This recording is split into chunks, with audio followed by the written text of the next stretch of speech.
Okay, now Sri Bhupendra Yadav. Yes. All the best.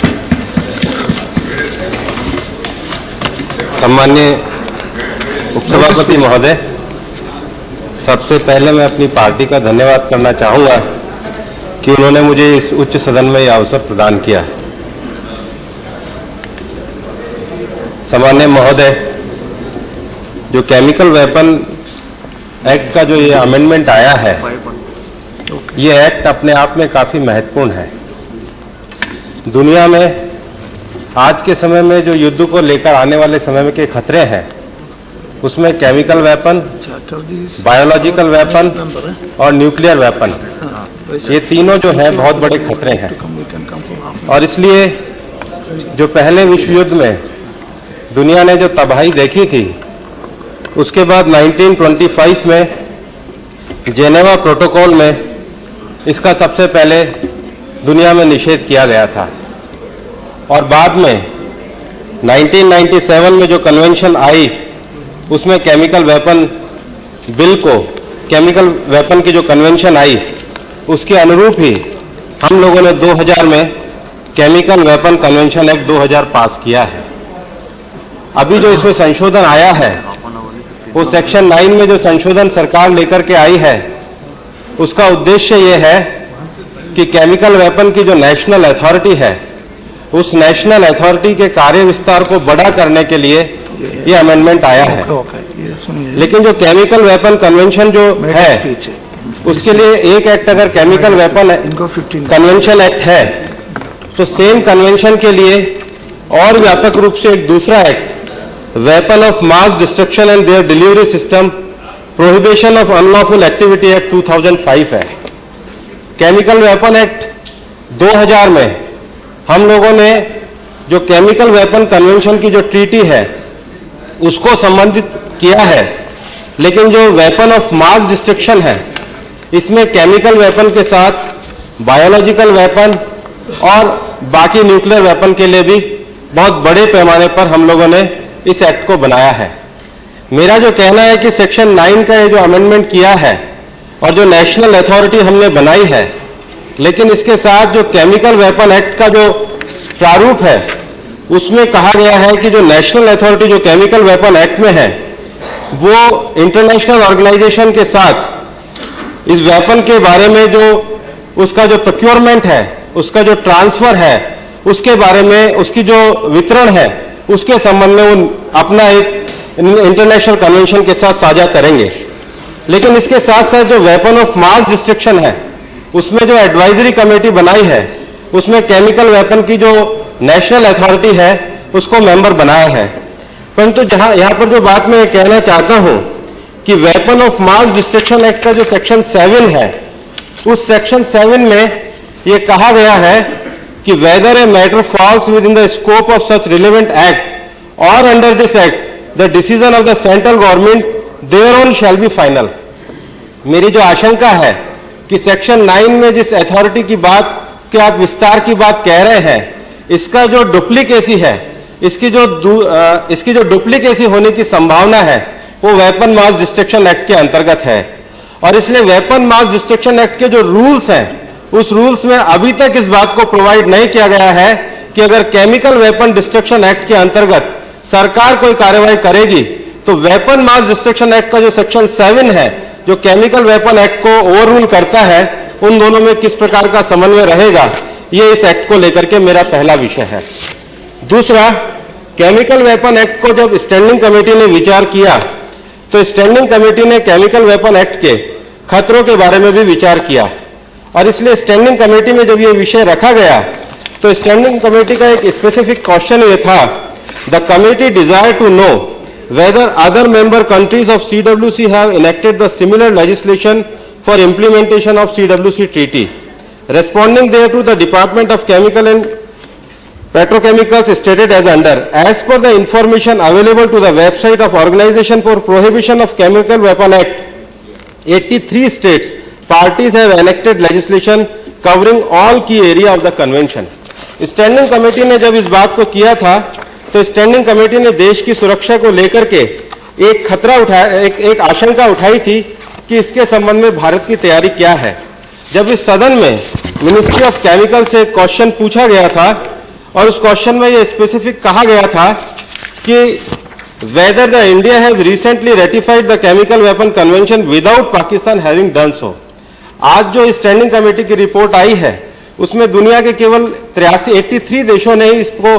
Convention को ratify करके अपने कानून बनाए हैं। आज के समय में जब हमें ये पता है कि चाइना के पास भी आज केमिकल वेपन के गैसेस के भंडार हैं, आज के समय में जब पाकिस्तान में भी इसके ऊपर लॉ नहीं बनाया है, तो हमारी संरक्षा की स्थिति क्या है। और इसलिए सदन में जब ये क्वेश्चन पूछा गया था, ये जो क्वेश्चन पूछा गया था 19/12/2004 को, whether the Indian Institute of Chemical Technology, Hyderabad is in position to develop soon the facility to test chemical weapon in India in its laboratories. 2004 में इसी सरकार का जवाब था no. IICT Hyderabad is not creating any facilities to test chemical weapon in India. However, IICT has been participating in the proficiency test conducted by the Organization for Prohibition of Chemical Weapon, Netherlands, to get the designation status, so that the chemical in trace levels covered under the Chemical Weapon Convention can also be analyzed. मेरा ये कहना है कि section 9 के जिस amendment को लाए हैं और सेक्शन 9 के अमेंडमेंट इस गंभीरता को लेकर के आए हैं कि हम अपनी जो नेशनल अथॉरिटी है और केमिकल वेपन की जो चुनौतियां है प्रोक्योरमेंट की और उसको चेक करने की जो चुनौतियां है, उसको लेकर के देश में एक ज्यादा अच्छी तरह से कार्य पद्धति विकसित हो। इसलिए सेंट्रल गवर्नमेंट ने एम्पावर करने के लिए अपनी अथॉरिटी के विस्तार करने का फैसला किया है। पर नेशनल अथॉरिटी को जो 2000 का एक्ट बनाने के बाद हमने जो पावर दी थी और हमने जो चाहा था कि देश में केमिकल के लिए एक अच्छी लेबोरेटरी का विकास हो और उसके साथ साथ देश की सुरक्षा को लेकर भी केमिकल वेपन अथॉरिटी के अंतर्गत रेगुलराइजेशन हो, उसके संबंध में कोई संभावना नजर नहीं आती है। और इसलिए मैंने प्रारंभ में भी जो कहा है कि केमिकल वेपन एक्ट और जो WMDA, उन दोनों का जो ओवरलैपिंग का जो एरिया है वो कोऑर्डिनेशन का सबसे बड़ा खतरा है। और इसलिए केमिकल वेपन एक्ट की जो नेशनल अथॉरिटी हम लोगों ने बनाई है, उस नेशनल अथॉरिटी के संबंध में भी मैं ये कहना चाहूंगा कि इस समय जो केमिकल वेपन एक्ट की नेशनल अथॉरिटी जिसको सरकार ने और स्टैंडिंग कमेटी ने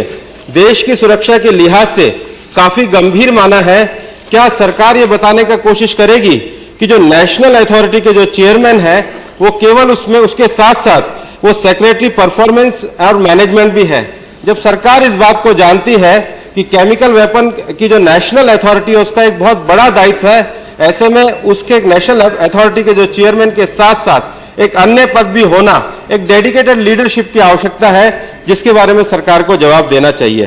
दूसरी बात, केमिकल वेपन एक्ट के अंतर्गत जो नेशनल अथॉरिटी हम लोगों ने बनाई है, और नेशनल अथॉरिटी में हम लोगों ने ministry of defence, department of chemical, foreign secretary, secretary of defence research, department of revenue, department of commerce और chairperson of national authority CWC रखे हैं। लेकिन जो केमिकल वेपन एक्ट की अथॉरिटी हमने बनाई है उसमें कहा है कि केमिकल वेपन अथॉरिटी का जो उद्देश्य मास लेवल पे जो केमिकल वेपन है उसको डिस्ट्रॉय करने के लिए देश की एनवायरमेंटली सस्टेनेबिलिटी को भी ध्यान रखना है। जब उस तरह की नेशनल अथॉरिटी हमने बनाई है तो उसमें जो डिपार्टमेंट ऑफ एनवायरमेंट है उसको उस अथॉरिटी से बिल्कुल अलग रखा है। दुनिया में जितने भी देशों में केमिकल वेपन के लिए जो सबसे कंसर्न डिपार्टमेंट है वो डिपार्टमेंट ऑफ एनवायरमेंट है, जो इस एक्ट के संबंध में है।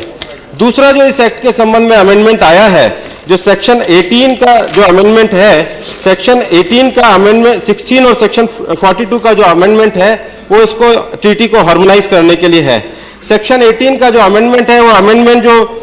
भारत के जो केमिकल इंडस्ट्रीज है उनके संबंध में कहा है, जिसके अंतर्गत केमिकल इंडस्ट्री के अंतर्गत जो रजिस्ट्रेशन करना है और उसका जो बाद में जो जांच करना है, उन दोनों को अलग अलग करने का प्रयत्न किया है, वह स्वागत योग्य है। मेरा माननीय महोदय आपके माध्यम से ये कहना है कि केमिकल वेपन एक्ट को केवल एक तरीके से नहीं देखना चाहिए, और इस एक्ट का जो अमेंडमेंट है, ये अमेंडमेंट हमने जो दुनिया के देशों को संधि करने के लिए जो अपनी प्रतिबद्धता जो हमने जाहिर करी है, उस प्रतिबद्धता के विस्तार के लिए अमेंडमेंट है। इसलिए अमेंडमेंट स्वागत करने योग्य है। लेकिन उस प्रतिबद्धता के साथ साथ देश की केमिकल इंडस्ट्री का जो रेगुलराइजेशन है, उस केमिकल इंडस्ट्री का रेगुलराइजेशन हो, लेकिन उसके साथ साथ लोगों की जो सुरक्षा का सवाल है, उसके संबंध में केमिकल वेपन के लिए जो हमारे देश के अंतर्गत जो लेबोरेटरी का विकास चाहिए, और जो स्टैंडिंग कमेटी ने भी जो अपनी रिपोर्ट में बार बार ये प्रश्न किया है कि देश के आम नागरिकों की सुरक्षा की दृष्टि से हम इस एक्ट और इस कन्वेंशन के नाते कितने प्रभावी सिद्ध हो रहे हैं, उसके संबंध में भी सरकार को ज्यादा गंभीरता के साथ विचार करना चाहिए। और इसलिए मैं ये अंत में ये कहना चाहूंगा कि अभी भी सरकार के पास जो केमिकल वेपन एक्ट के अंतर्गत और जो WMD एक्ट हमने बनाया है, उसके उचित डाटा बैंक के प्रोसेस करने की विषय को आगे बढ़ाना चाहिए, लेबोरेटरी को आगे बढ़ाना चाहिए। और इसलिए दोनों एक्ट को पढ़ने के बाद और दोनों एक्ट की जो डुप्लीकेसी आ रही है, हालांकि सरकार ने दोनों एक्ट में अलग अलग अथॉरिटी को बनाने का प्रयत्न किया है, लेकिन ये जो मल्टी जो अथॉरिटी हमारे देश में जो बन रही है, जिसके कारण प्रशासनिक खर्चा भी है, और इस एक्ट और कन्वेंशन के साथ साथ केमिकल कन्वेंशन एक्ट को आइसोलेशन में ना पढ़कर उसको बायोलॉजिकल कन्वेंशन और न्यूक्लियर वेपन कन्वेंशन के साथ देखना चाहिए, क्योंकि सर्वोच्च न्यायालय ने भी इस वर्ड को बड़ा व्याख्यात किया है, युद्ध और आक्रमण को। युद्ध हो सकता है कि पड़ोसी देशों के साथ लड़ा जाता हो, लेकिन जो आक्रमण शब्द है, अब उसमें स्टेट प्लेयर के साथ जो नॉन स्टेट प्लेयर है, उनका खतरा सबसे ज्यादा है। और इसलिए केमिकल वेपन की ट्रीटी करते समय, बायोलॉजिकल वेपन की ट्रीटी करते समय भी दुनिया भर में इस बात की आशंका व्यक्त की गई है कि इसमें स्टेट प्लेयर से ज्यादा जो नॉन स्टेट प्लेयर है, उनका एक्टिव रोल देश के खतरे के लिए ज्यादा है। और इसलिए मेरा यह मानना है कि जो अमेंडमेंट किए गए हैं, ये उसको विस्तार करने के लिए किए गए हैं, लेकिन इस अमेंडमेंट के साथ साथ सरकार को चाहिए कि हाई पावर परमानेंट कोई कोऑर्डिनेशन काउंसिल बने और दोनों एक्टों की जो डुप्लीकेसी है, उस डुप्लीकेसी को रोक करके हम इस अमेंडमेंट के साथ इस विषय को जरा प्रभावी रूप से कर सके। इतना ही कहकर